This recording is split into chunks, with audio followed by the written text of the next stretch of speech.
I haven't played a Fire Emblem hack in a long time, so yeah, it's been a while.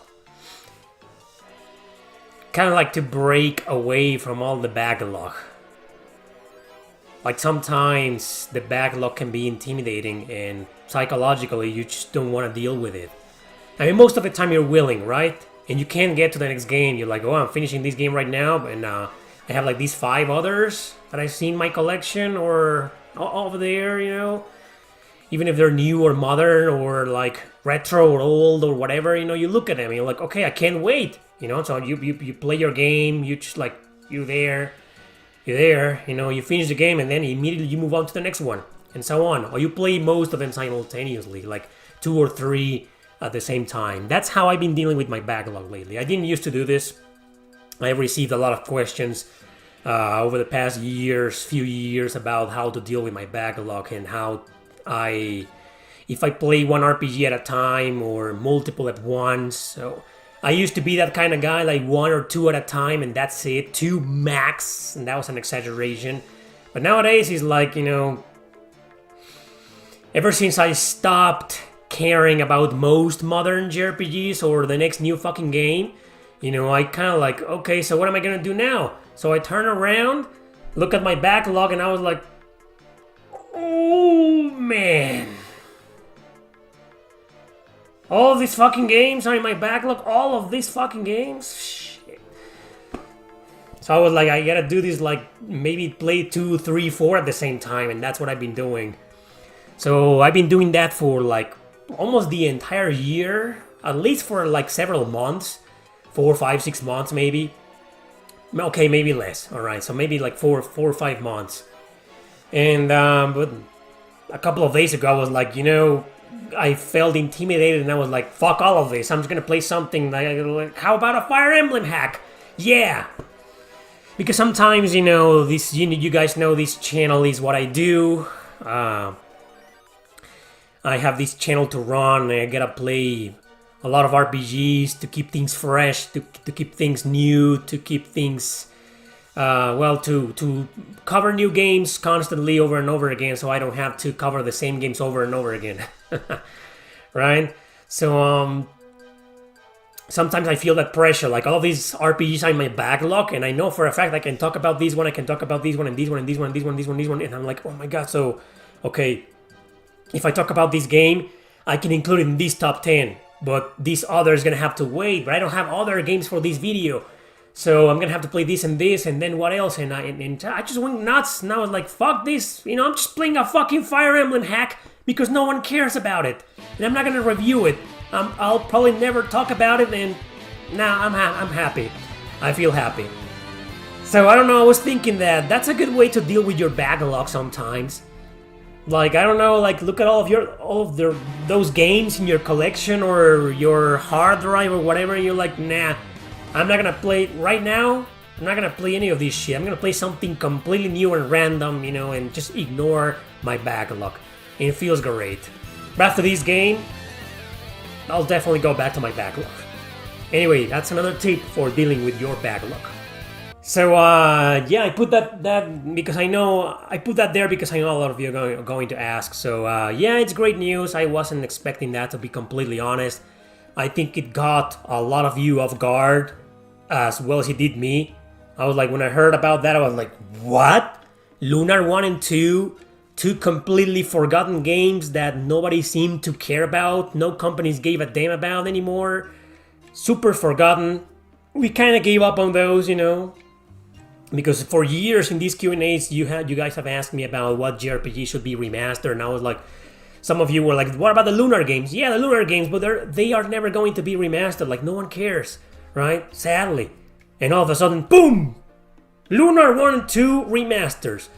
Okay, so that's great news. It makes sense because, you know, these are games developed by Game Arts, who also developed the Grandia series, and they had some deal going on with Gung-Ho. Gung-Ho is a publisher that's been known for like dude, it's like a really rich company, but it's not that as famous as Square Enix or Namco or, you know, Atlus, you know, but it's there, it's a big deal in Japan, that company. So Gung-Ho published, I think, one Grandia game. I think they published Grandia 2. Anyway, whatever the case, it makes sense. So when I watched that, I was like, why didn't I think about this? You know, they remastered Grandia 1 and 2, not 3, because do you know who owns the rights for Grandia 3? Square fucking Enix.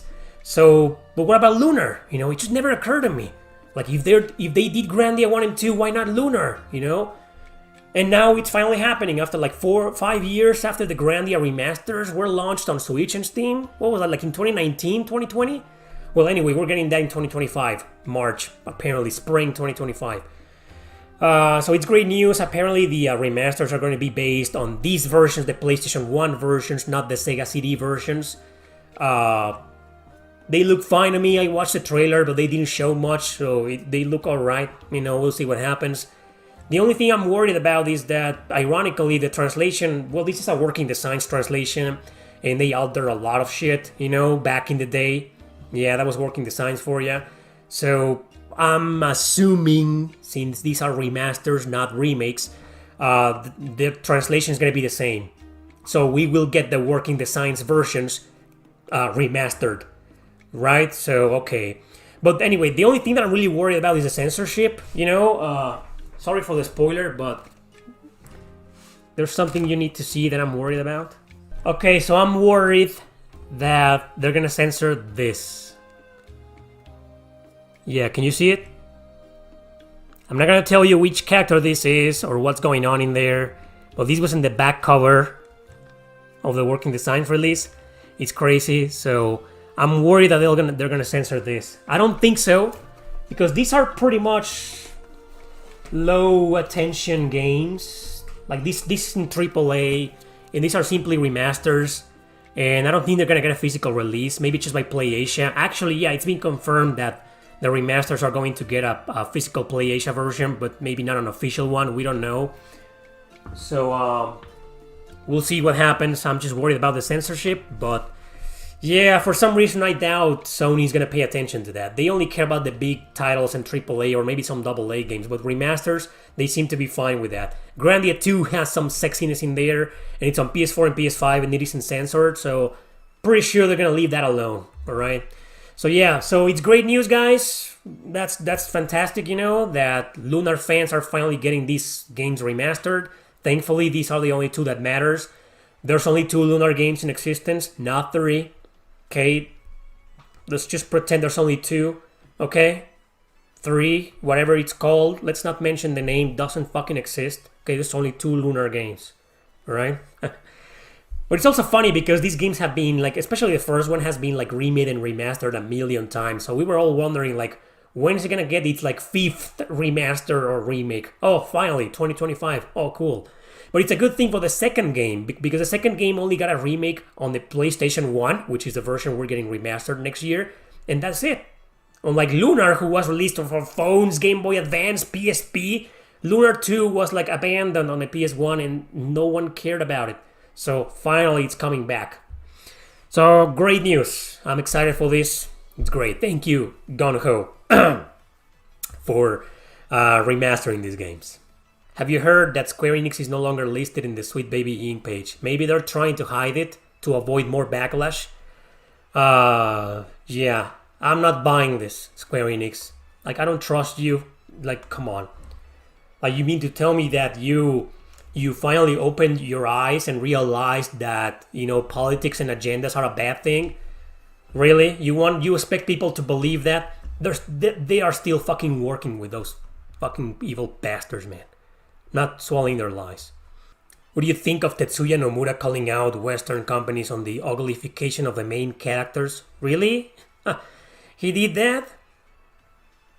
You know how I feel about Tetsuya Nomura.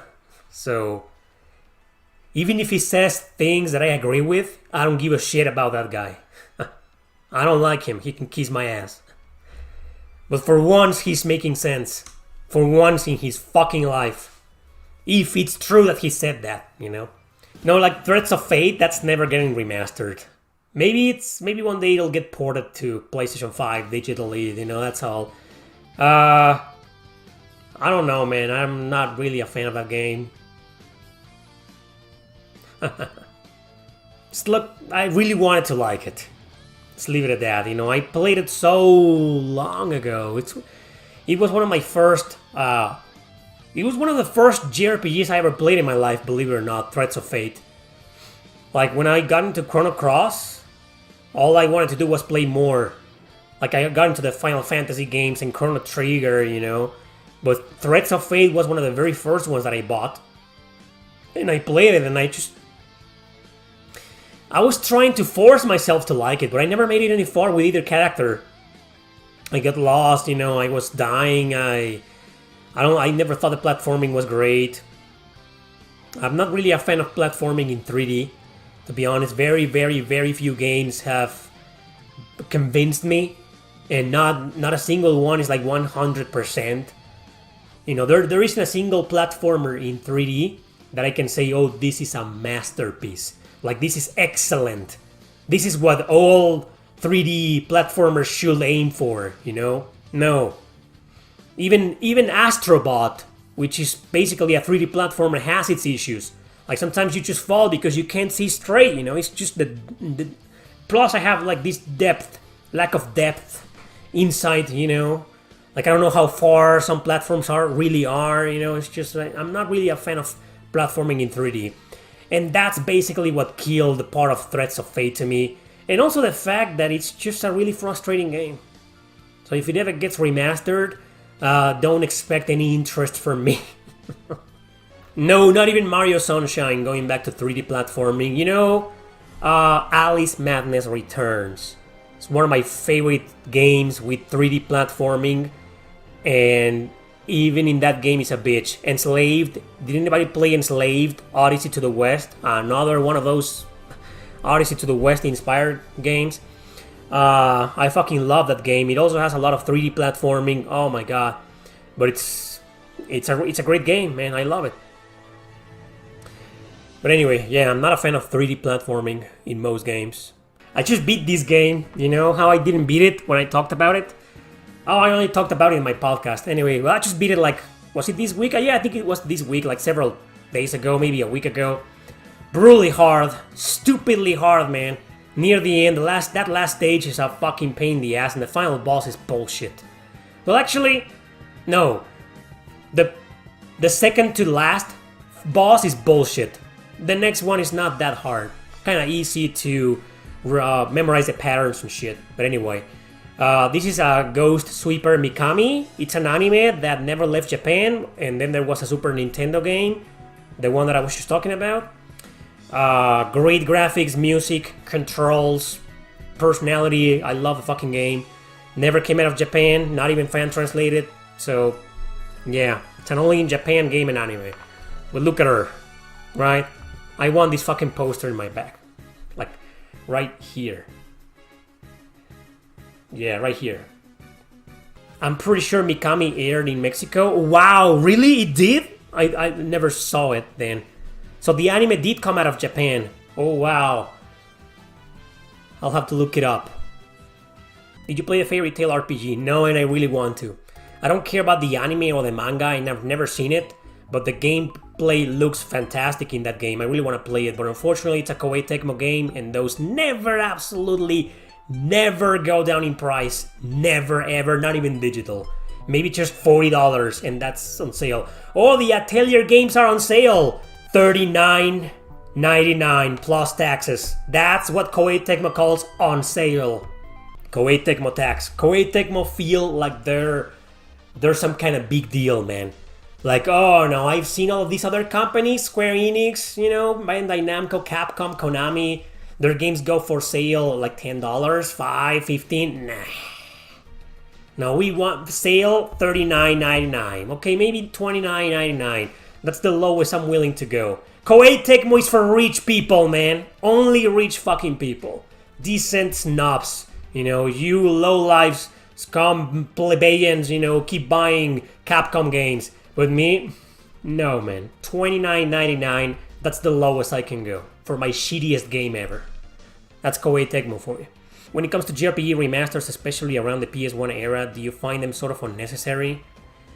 Well, I think it depends on the game. Some are like fine. Like this is fine, for example. But others were like, they're very outdated. I find more necessary remasters of Super Nintendo games. I'm like, 9 out of 10 Super Nintendo games, all genres, aged perfectly well. The visuals are like fantastic, it's just, they look beautiful, the gameplay mechanics, the controls, everything is great, right? It's like, what's the point? Just port them and that's it. I mean, they don't need a remaster. But PlayStation 1 JRPGs, dude, it's just, a lot of them didn't age very well, especially graphic-wise. Maybe the controls, but I don't know. Even the controls didn't age very well. Like Final Fantasy VII didn't age very well. Same with 8 and 9. So, I don't know, man. I kind of see your point, but I don't quite 100% agree with it. It just depends on the game. Some games are fine. Others, yeah, they definitely need a remaster or needed that remaster. Chrono Cross didn't need a remaster, though. It's fucking perfect. I'll always love the original Final Fantasy VII original version. I love it. I fucking love it. Yeah, it's overrated, whatever. I don't care. I love it. Right? But it's just moving around, the pre-rendered backgrounds still look interesting, but not that interesting. But I don't know. It was remastered. There was a remaster a few years ago on Switch and PS4 and PC. I haven't played it, but it looks great. From what I've seen, it looks great, not as great as it could have been, but it's okay. I like it, Maybe I will play it one day, the remaster. But the original PS1 version is kind of hard to go back to. But anyway, there's just something about pre-rendered graphics that... I grew up with that shit, man. I can't bring myself to hate them. I can objectively recognize that they didn't age very well. Not the first Resident Evil games are the same, but I don't know, I grew up with that shit. It's just like, I look at that and I'm nostalgic for it. I like pre-rendered backgrounds, but yeah, objectively speaking, they just don't look that good nowadays. What are your thoughts on the open world trend that's plagued the game industry for quite a while now? I'm not a fan. I like it when you can just stick to the main story or just do every now and then a simple side quest. Like, I love The Witcher 3. I beat it. And I beat it in like 40 hours. Yeah, it was like 40 hours. And that's it. I'm fine with that. Because the game let me focus on the main story if I wanted to. I did do some side quests here and there. But mostly I stuck with the main story. And I was fine. That's why I loved it, But I don't like it when the open world shenanigans are like forced on you. Like, this is it. Like, you gotta do this no matter what. You gotta spend like 80 fucking hours, until you manage to beat the game. I don't like that. Or when optional stuff becomes like part of the game. Like a mandatory part of the game. Like Torna. Like, Torna isn't an open world. Far from it, But it was like, dude... you wanna go, it's time to go to the final dungeon, beat the final boss. Oh no, you can't, because you gotta increase your community level to 4 and do a million side quests. Well, how about Ni no Kuni 2? I recently complained about that one, so same. So when open world is like, it's just... I'm not really a fan of open world.